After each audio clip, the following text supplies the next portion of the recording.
So let me read the passage that I want to speak from today. It's from 1 Timothy chapter 3, verse 1 to 7. The saying is trustworthy. If anyone aspires to the office of overseer, he desires a noble task. Therefore, an overseer must be above reproach, the husband of one wife, sober-minded, self-controlled, respectable, hospitable, able to teach, not a drunkard, not violent, but gentle, not quarrelsome, not a lover of money. He must manage his own household well with all dignity, keeping his children submissive. For if someone does not know how to manage his own household, how will he care for God's church? He must not be a recent convert, or he may become puffed up with conceit and fall into the condemnation of the devil. Moreover, he must be well thought of by outsiders, so that he may not fall into disgrace, into the snare of the devil. This is God's word for us. Let me move this thing before I trip into it and fall down as I speak. So the topic for our morning today, it called it Spiritual Leadership, Part 1, the heart of leadership. So let me start with a question that perhaps some of you have been taught or you have heard. Are leaders born or are they made? What do you think? Are leaders born leaders? You hear this statement, oh, he's a born leader. You know, he's an awesome, he has all this charismatic stuff. He's a man of vision.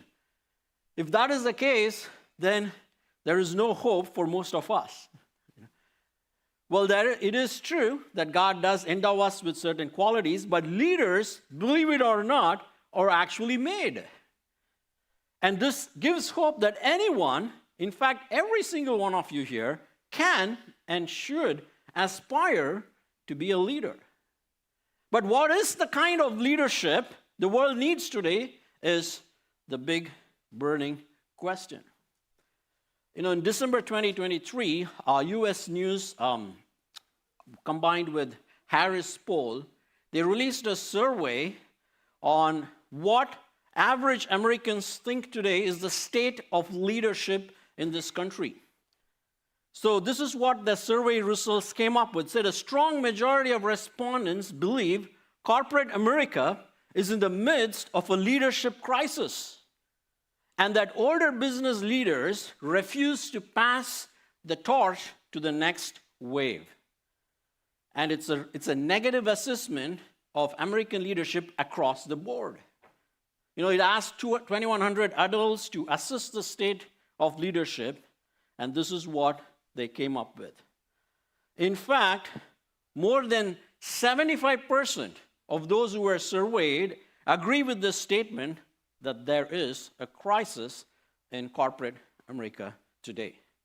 And interestingly, more women than men tend to agree with this statement. 81% versus 74%. And there is this crisis that is looming across the board. The world needs great leaders. In fact, we are living in a country that was being built on the shoulders of some of these giant, amazing leaders.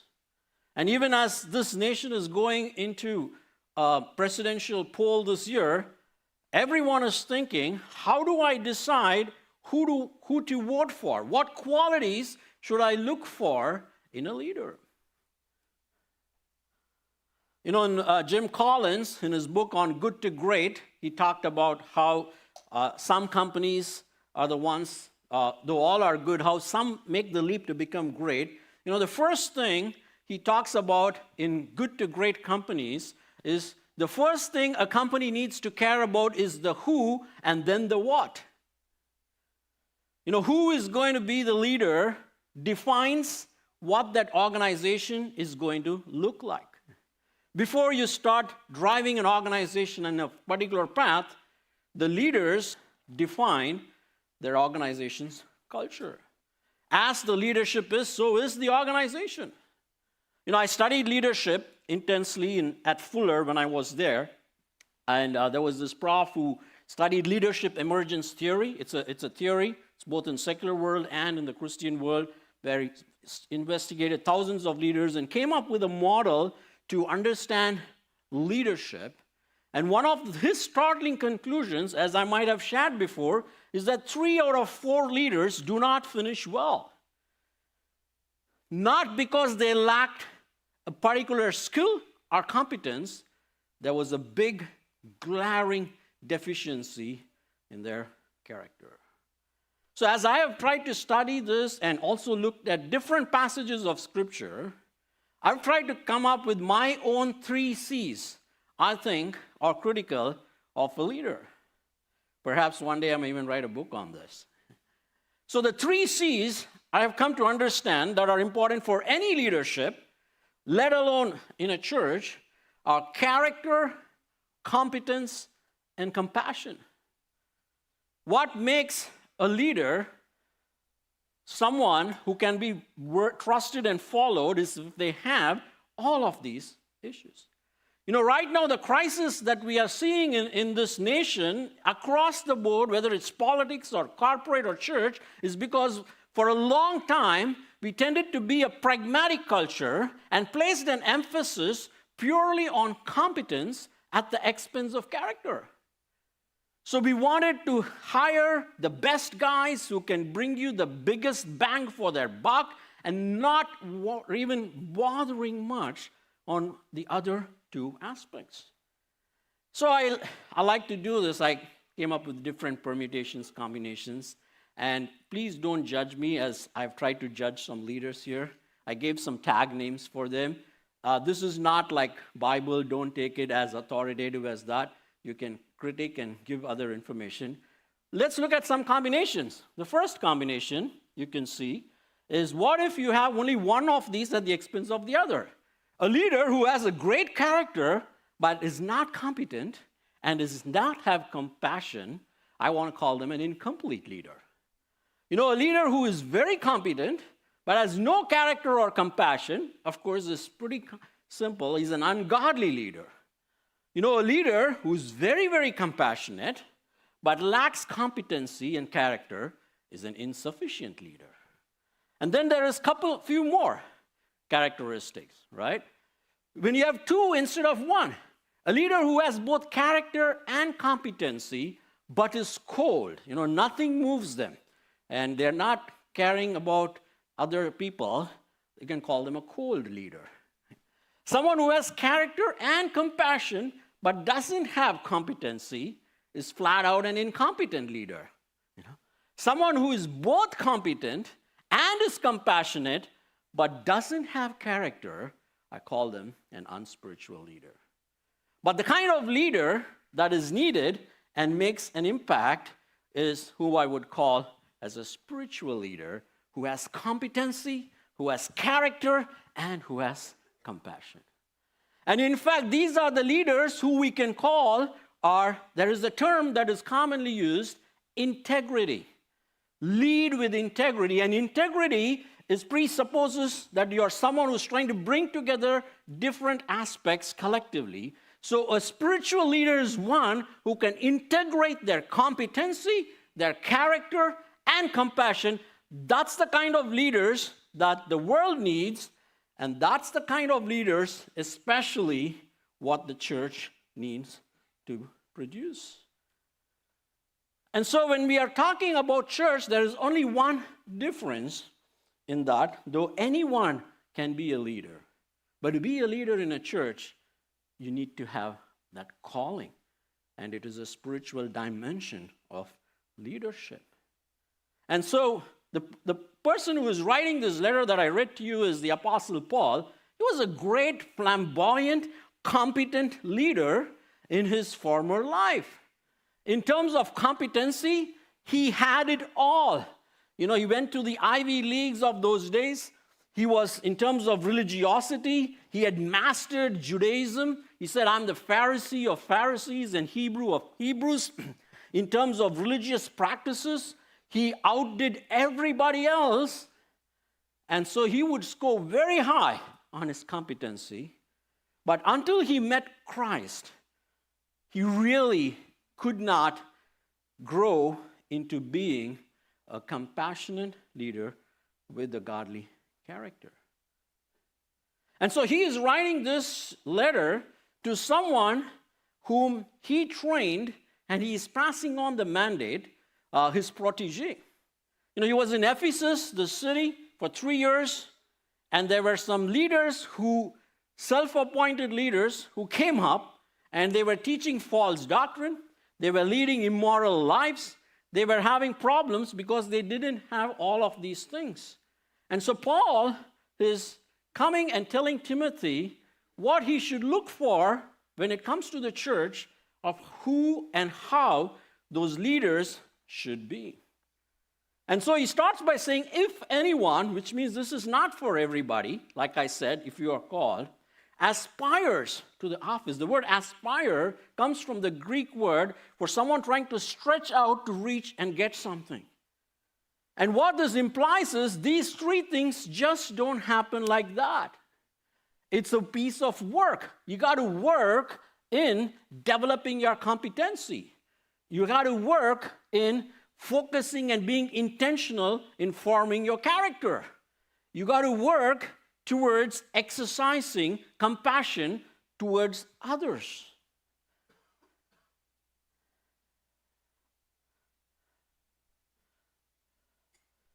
There is a quote that captures the essence of what spiritual leadership is. It's by Samuel Logan Bringley, a guy who founded Salvation Army and this great organization, which is known for its compassion.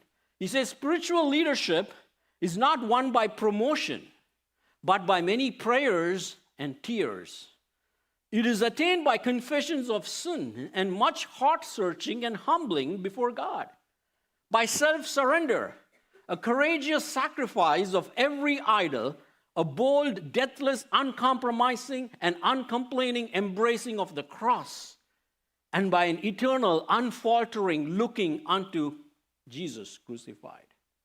It is not gained by seeking great things for ourselves, but rather, like Paul, by counting those things that are gained to us as loss for Christ. That is a great price, but it must be unflinchingly paid by him who would be not merely a nominal, but a real spiritual leader of men. A leader whose power is recognized and felt in heaven and on earth and in hell. That's a spiritual leader. Are you one of them? You don't have to be a person called to be an elder to have all these qualities, but you can definitely be cultivating these qualities no matter who you are in your life. And I believe it is one of the primary tasks of our church and any church to be preparing and raising godly, bold spiritual leaderships who can be unleashed into all spheres of society, and they will lead this world through their spiritual leadership. Whether you're leading a small team in your company or in your college or in your places of work, or you are the CEO, or you are the president, or you are someone who is leading a ministry in church or any other nonprofit organization, the church is meant to equip you to grow and aspire to be this kind of a spiritual leader, and it's a factory and a hub to produce leaders and unleash them in this world that desperately needs authentic, real, bold, courageous, spiritual leadership.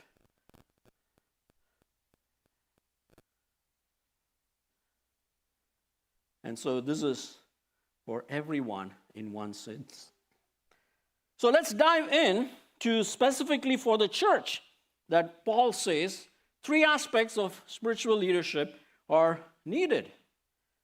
The first one he talks about is the heart of a spiritual leader, heart of leadership.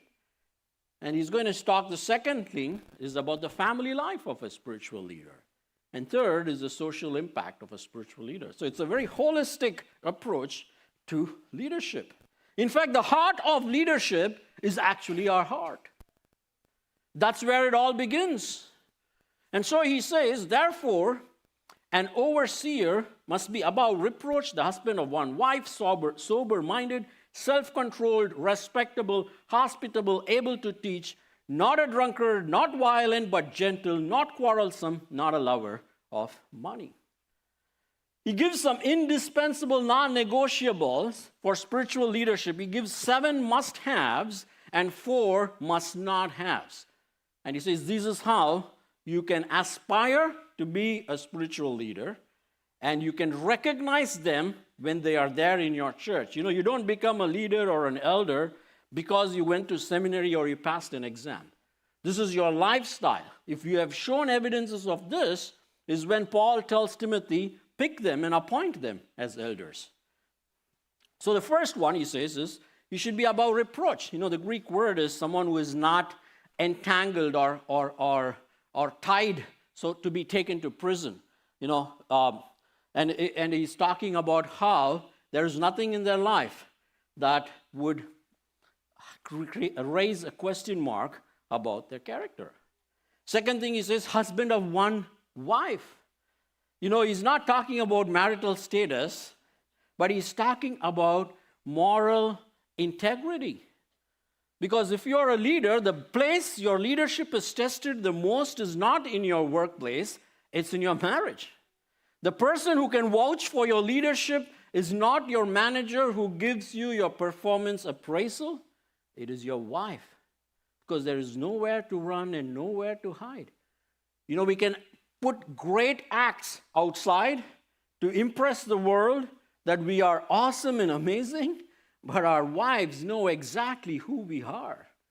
And if your wife doesn't pass you to be a spiritual leader, you pretty much have some work to do. And it's not just in that. Being faithful in the most intimate relationship is an indicator or a quality that is required to exemplify yourself as a godly leader. Because marriage is significant. In fact, when I shared earlier the statistic of 3 or 4 leaders don't finish well, one of the 7 reasons, there are 7 reasons why leaders do not finish well. One of the largest one is focused on them being unfaithful in their marriage. Because that's where the attack is. For any leader, for me and you or whoever, and that's why we need to guard our marriage like gold and more than that. And third point, he says, the leaders have to be sober-minded, which means, you can take that off the screen, it's even distracting me. It says sober-minded is because the Bible wants you to think clearly. Sober-mindedness is about leaders who can have a sense of discernment to think through a wide range of things, not just in the Bible, but culturally and socially and politically. So you will refrain yourself from doing anything that will dull your mind. You know, whether it's alcohol or mindless thumb scrolling of reels and things like that, which have come to be known to impact your cognitive attention and behavior.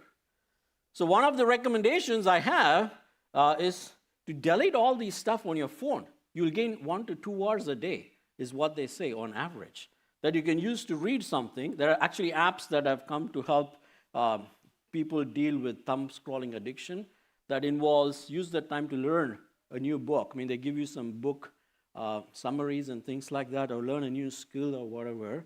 But if you're a leader, you got to guard your mind. You got to be sharp and always be evaluating what's the battle out there and how do I learn to think rightly about thinking first, and how do I learn to think rightly about all these things so I can pass it on to others. Fourth, it says leaders are self-controlled, and what it talks of is having a disciplined lifestyle. You're prudent in your use of time and priorities. You take care of yourself.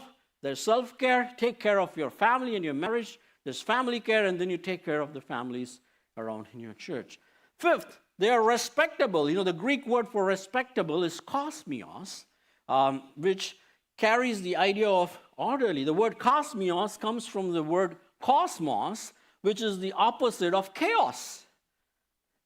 So it says a spiritual leader must not have a chaotic, lifestyle, but an orderly lifestyle. Because if you can't order your own life, how can you bring order in the church?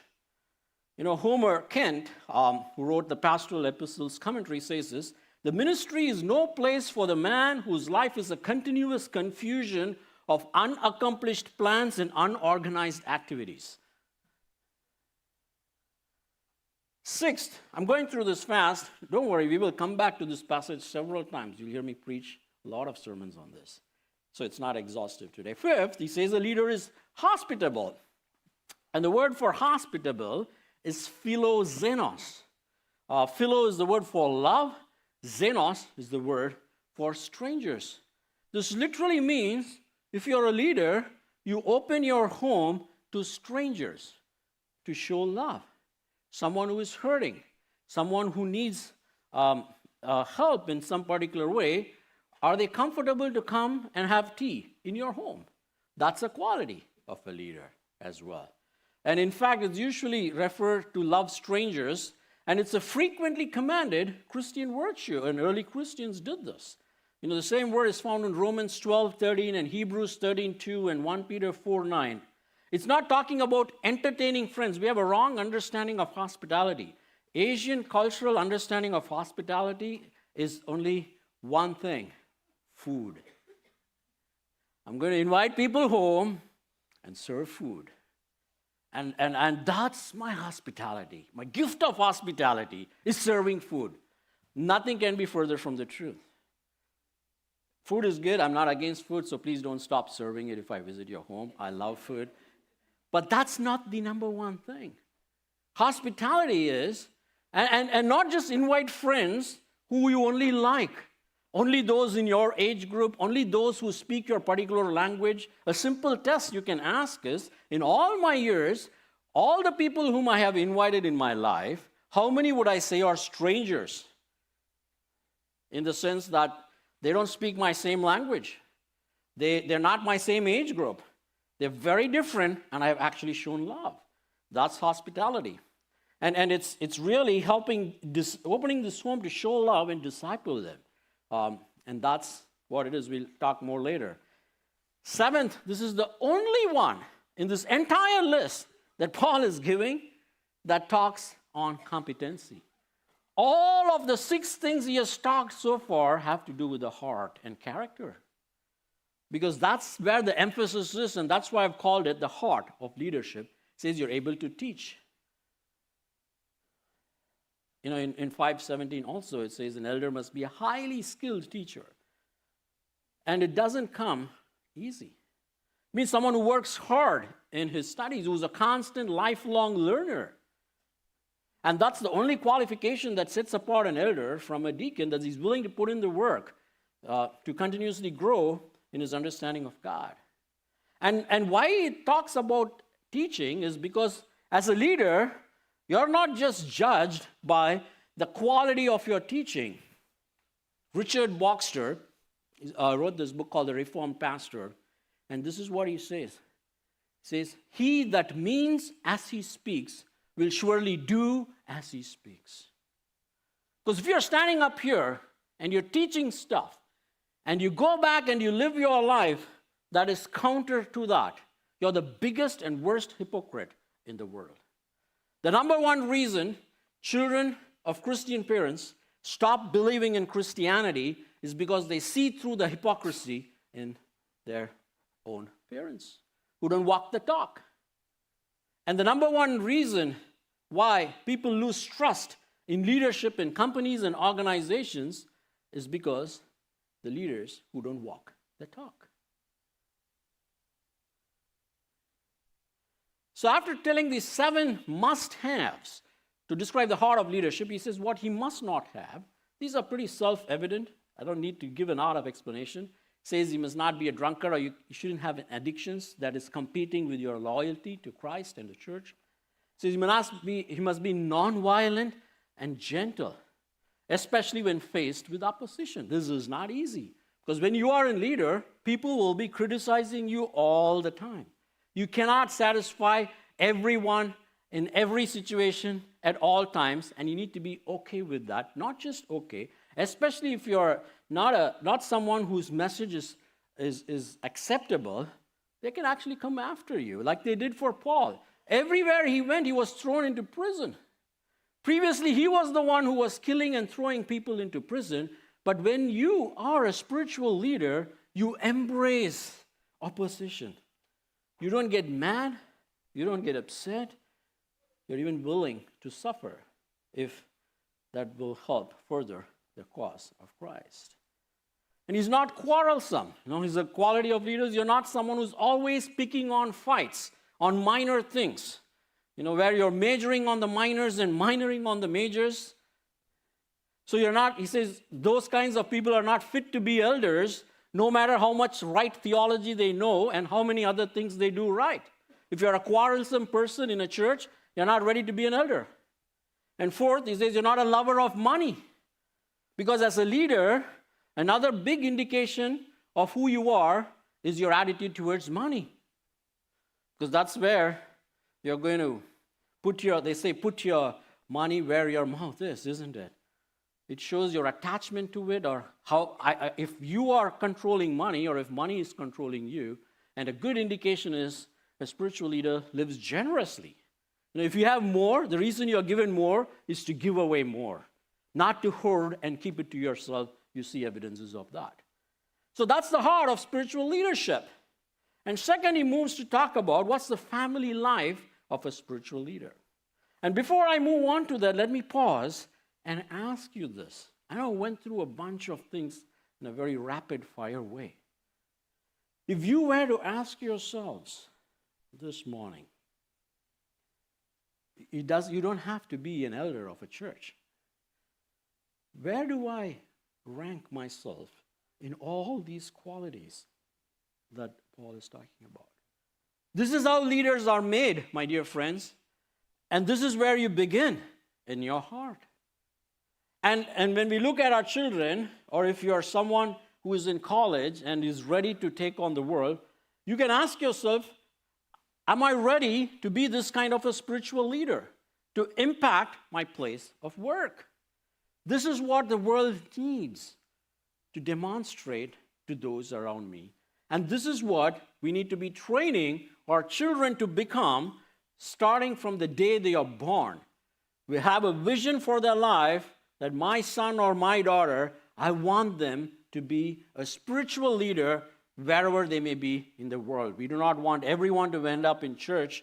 Not everyone is called for that. But everyone has a calling in the world to do whatever God has for them. And it's not about skill. And the sad reality is we tend to think the best way we can prepare great leaders is by shoving academics down their throat, make sure they make it to UCs or Ivy Leagues because that's the only measure of success, and then forget about character, forget about compassion. If that is how disproportionate your house is, here is an opportunity to hit a reality check and see, how am I doing in developing the character of my children? How am I doing in demonstrating and helping them authentically experience compassion for one another and for the lost, the broken, the hurt, the sick, the poor, the needy, the orphan, and the widow? And I keep saying this several times, and I will be saying this several times.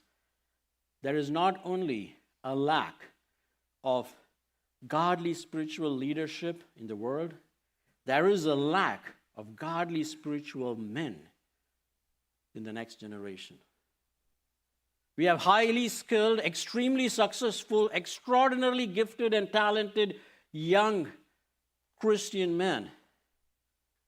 But if you were to ask, is their heart reflecting the heart of Christ, the character of Christ, the compassion of Christ? It's found wanting.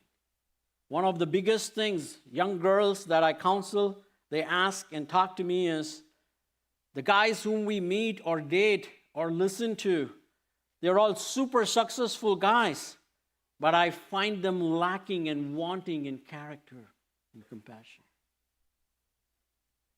And so, it is upon us, my dear friends, as parents, please stop just sitting on this academic throne and neglecting these other stuff, because you will regret it when they grow up if you do. Family life of a spiritual leader. For verse 4 to 5, he says, he must manage his own household well with all dignity, keeping his children submissive.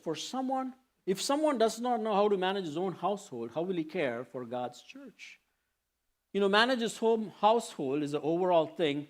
So here is the next place he is focusing on. He says, leadership begins at home.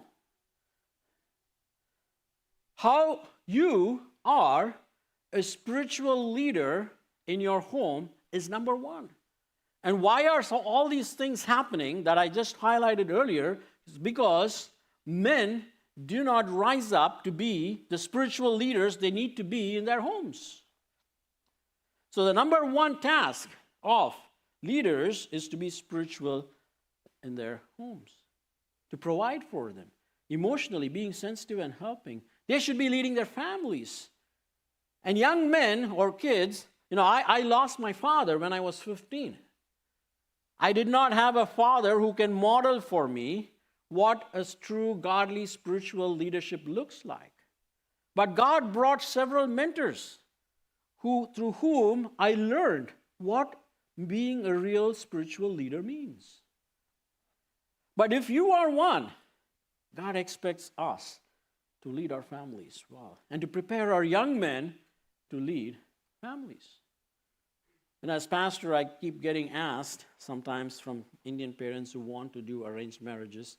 Some of you may still be living in the dream. Good luck with that. I don't do arranged marriages. I just, it's not my thing. But when they come and ask me, the request is 10 times more for men than women. There are just so many girls who are godly girls, who are ready and looking for a godly spouse. And I'm looking around, and there is virtually none in terms of guys. And it's so hard. It's a crisis. It's going to hit you very hard, close to your home, especially when your children grow up and they are looking for someone. So, and it starts with us as men. If we fail to be the spiritual leaders in our home, it has large consequences. And it's not just leading, it is being like Christ. That we live a godly life that's easy for our wives to submit, is easy for our children to submit, not because we are the strict taskmaster and lawmaster putting rules and disciplines. You're leading your finances well. It says with dignity, that your family has a dignity, but people can look at your family and know you're not a perfect family. And the children are submissive. Again, they're not supposed to be perfect kids. Pastors' kids go through this a lot. Everyone expects pastors' kids to be perfect, that they can't make or do anything, or elders' kids. You will never find any perfect pastors' kids. But are they submissive to their parents as they are being discipled or disciplined? That's the key. And above all, the number one task of a spiritual, godly leader in the home is to lead your child and disciple him to Christ. It's not the job of your Sunday school teacher or the pastor. It's your job. You need to have the joy of leading your children to Christ. What we do here is more to reinforce and help and equip you to be able to do that. And teach them as submissive children to respect and greet others. I've been to the South recently in Birmingham, Alabama. Wow, I'm just amazed by all the kids. When they see you, they say like, yes, sir, good morning, sir, thank you, sir. I was like, am I in some alien world? I don't see any of those kids in California. And especially some of our kids, I think we really need to teach them. They don't even know to say the California hi if they see you. And I walk up, I see someone in the aisle, they're like, oh yeah, like they don't know me, I don't know them. Teach these basic, simple, courteous gestures, guys. They are simple, but they're important. Look someone in the face to talk to them is a very important skill. Look them in the eye, not in the ground. How are you? Yeah, good. Whatever. No. Don't do it like as a rule, but it should come from your heart. No, show something. Hey, I care about you. I respect you as a person. You know, simple stuff. Because children learn from, and you do that too. If you're like that, then it's a bigger problem. Like, oh man, I don't want to say hi to anybody. And you know. But above all, they model your faith. There's no escaping that. This is the rubber meets the road. You have it, they have it. You don't have it, they don't have it. You can throw everything else, it's not going to be enough. Spiritual leadership at home. Third, last, social impact of a spiritual leader. I have 9 more minutes. Okay. It says he must not be a recent convert, or he may become puffed up with conceit and fall into the condemnation of the devil. Moreover, he must be well thought of by outsiders so that he may not fall into disgrace, into a snare of the devil. It says it's important that this is not someone who's become a recent Christian, who's new to his faith and understanding things. What it's talking about is you can be someone who is 50 years old, but only an infant in your faith and understanding of God. Sometimes you may think, why am I not a leader or an elder? Because you're an infant. You need to grow up spiritually. You're not submissive to your elders. You're not teachable. You don't let anyone mentor you or disciple you. You're so arrogant. And that's the next thing he brings up. He says the challenge for them will be that they will be conceited. You know, the Greek word talks of blowing something like a balloon. So he says you'll become puffed up with pride. Just because you have read a bunch of books and know some theology doesn't mean you're a mature person. It's actually going to be a challenge if you take up this leadership role. Because you will get pride, and guess what? Pride is something that brought even Satan down.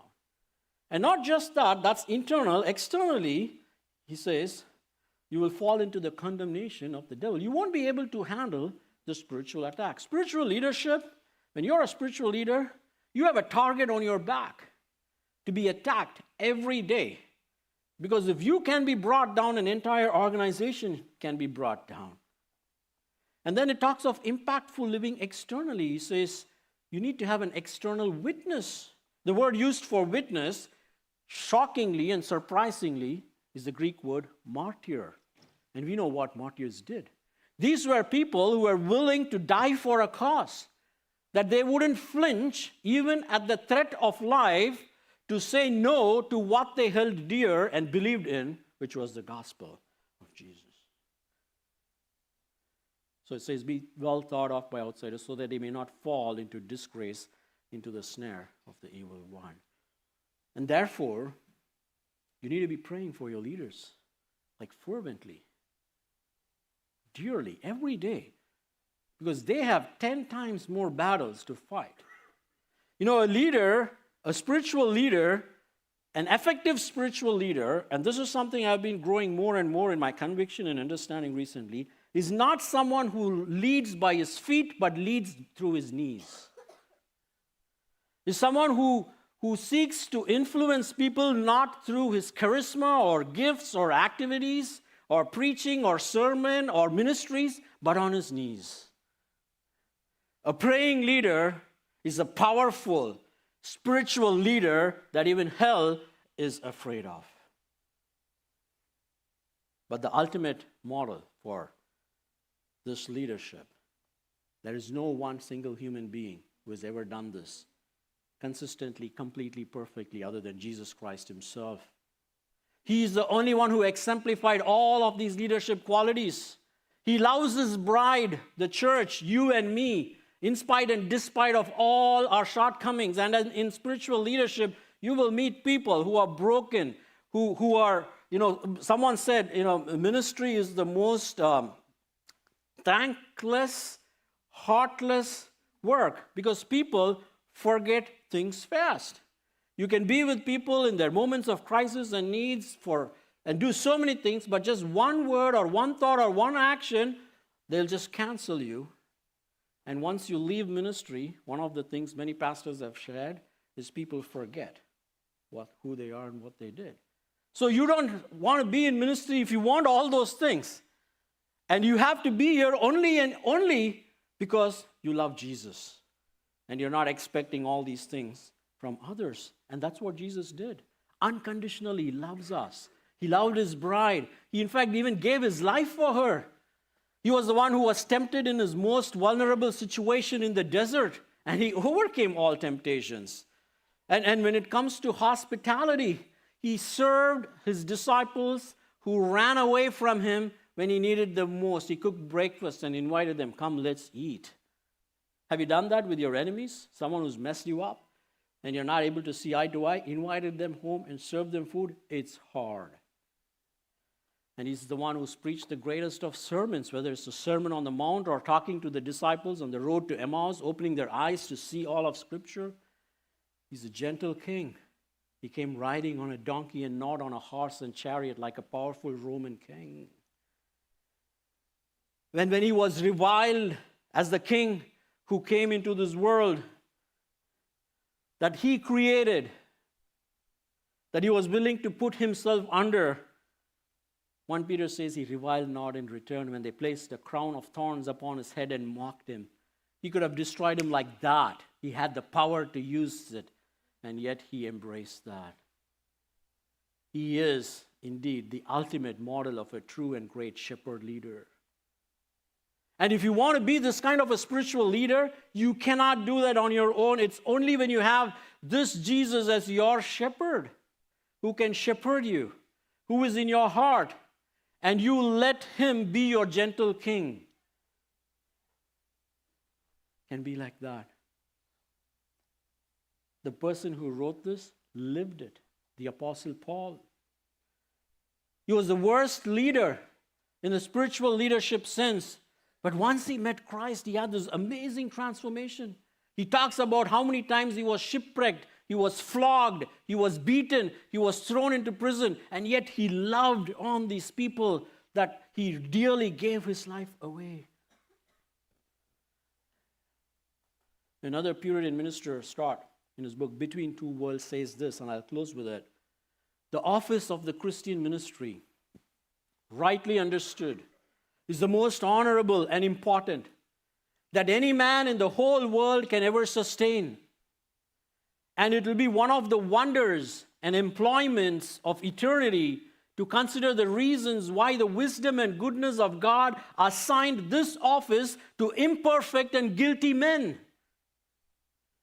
The great design and intention of the office of a Christian preacher are to restore the throne and dominion of God into the souls of men, to display in the most lively colors and proclaim in the clearest language the wonderful perfections, offices, and grace of the Son of God, and to attract the souls of men into a state of everlasting friendship with Him. It is a work which an angel might wish for as an honor to his character. Yeah, an office which every angel in heaven might covet to be employed in for 1,000 years to come. It is such an honorable, important, and useful office that if a man be put into it by God and made faithful and successful through life, he may look down with disdain upon a crown and shed a tear of pity on the brightest monarch on earth. That is the glory and honor of spiritual leadership. As a way of application, let me remind us and close with this. Pursue this. It says seek. It's like stretch yourself. Develop these in your life. That you may be a leader right now where you are. And perhaps one day, God might call you into His church to be this godly leader. Second, as I asked for you earlier, please pray for your elders, whether you like them or not. And thirdly, especially for the men, model godly spiritual leadership, submission, learning to elders whom God has put over you so that your children will follow you. Let's pray.